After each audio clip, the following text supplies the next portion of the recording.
Bienvenue pour Vent du Large sur France 24. Nous sommes dans la péninsule antarctique, dans la baie du Paradis, Paradise Bay, avec derrière moi l'Austral, le dernier navire de la Compagnie du Ponant, 142 mètres de long, 18 de large, 132 cabines. Nous allons recevoir comme invité le commandant de l'Austral, Rémi Genevaz. Nous allons aborder également un sujet sur la course et la technologie. Mais tout de suite, c'est l'actualité maritime et de la voile. C'est parti!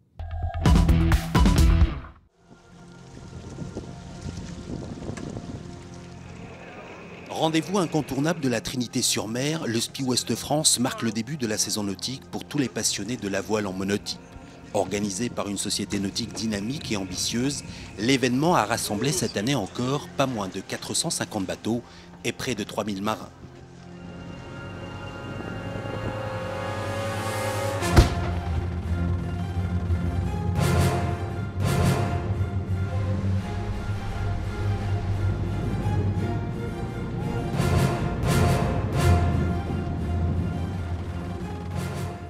C'est une maison qui a été créée en 1879, un des tout premiers clubs nautiques en France.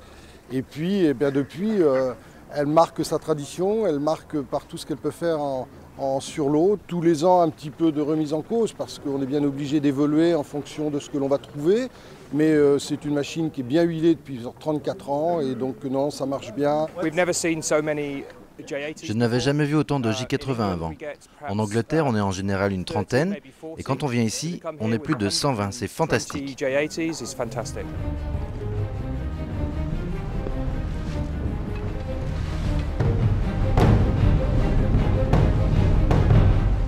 Venus des quatre coins de l'Hexagone et de l'Europe, les marins restent séduits par la magie du lieu considéré par beaucoup comme la Mecque de la voile et son vaste plan d'eau.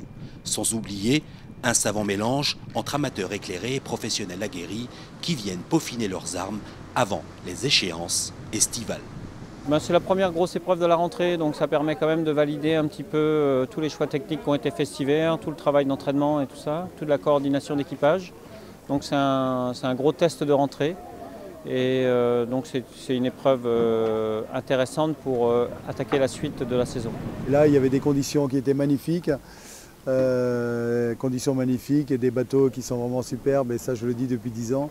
Ça impose aux équipages d'avoir beaucoup de vivacité. Il y a le côté sportif, le côté stratégie, le côté technique aussi. Et donc il faut vraiment percuter vite pour construire une stratégie sur chacune des courses.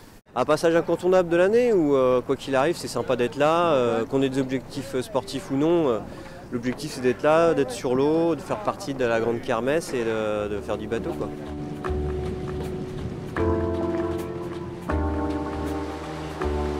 Cette année, 15 séries de bateaux étaient présentées et se sont affrontés sur l'eau pendant 3 jours de régate.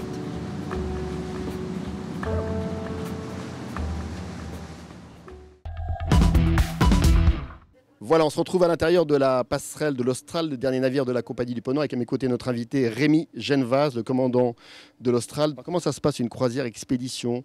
Vous choisissez l'itinéraire au dernier moment en fonction de la météo? On choisit un itinéraire de départ qu'on est effectivement par contre amené à modifier le cas échéant, et assez souvent finalement en fonction des conditions de glace et de météo. Donc, commandant, ça reste avant tout un navire extrêmement écologique et très innovant dans ce domaine. Oui, c'est un navire qui est tout à fait écologique, dans la mesure où il répond évidemment à toutes les exigences réglementaires en matière d'écologie. Il va même au-delà puisqu'il a reçu la marque Navire Propre. C'est une marque qui est délivrée par la société de classification, le Bureau Veritas, en ce qui nous concerne, qui signifie que ce bateau est particulièrement adapté et conçu pour limiter au maximum toute pollution de l'air et de l'eau voilà, dans les zones qu'il traverse. Et ce qui est très original avec ce type de bateau, c'est que vous pouvez aller là où les autres bateaux ne vont pas forcément. Vous êtes très près des côtes, vous allez dans les baies, dans les criques, dans les fjords. Oui, évidemment, mais ça, c'est un peu la tradition à la compagnie, c'est d'aller un peu là où les autres ne vont pas. Mais cela dit, en respectant quand même des principes élémentaires de sécurité qui sont particulièrement importants lorsqu'on navigue dans des zones un peu éloignées de tout, comme sont les zones polaires. Justement, c'est la sécurité, le sujet du moment. La sécurité des passagers, vous l'assurez au maximum. Vous avez toujours beaucoup de gens qui encadrent les passagers. Ça va sans dire que la sécurité, pour nous, c'est le souci majeur. C'est notre préoccupation principale et tout est fait pour assurer une sécurité maximum pour toutes les opérations qui sont faites à bord. Un grand merci, commandant. Je vous emmène tout de suite retrouver un autre sujet. C'est le sujet entre la course à la voile et la technologie. Reportage.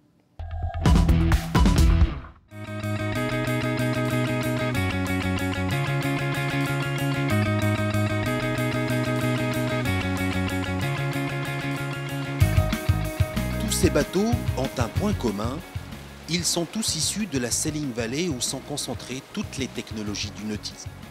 Coque, mât, voile, accastillage, tout a été pensé, dessiné et construit par des entreprises de la région Bretagne.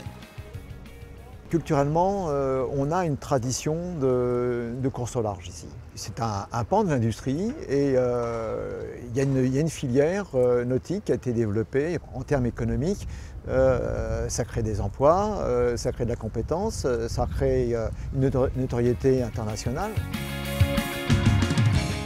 La course au large associe depuis toujours aventure humaine et défis technologiques. Sur le bassin breton, cette activité génère un chiffre d'affaires de plus de 130 millions d'euros et emploie plus de 1000 personnes. Pour faire tout ce que l'on fait, on a besoin d'apports extérieurs.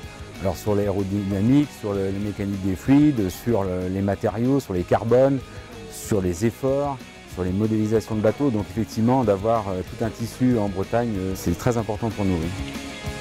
Chacun épaule l'autre pour aller vers le haut et donc on cherche toujours le top du top. Gérard Maupied a quitté l'univers de la Formule 1 pour créer des pièces prototypes correspondantes aux besoins de la course au large, mais également pour la grande plaisance. Il a mis au point une gamme d'accastillage en partenariat avec l'Université de Bretagne Sud qui l'aide dans ses tests de résistance. Le milieu marin est un milieu extrêmement complexe et donc ce qui impose des études fondamentales très lourdes.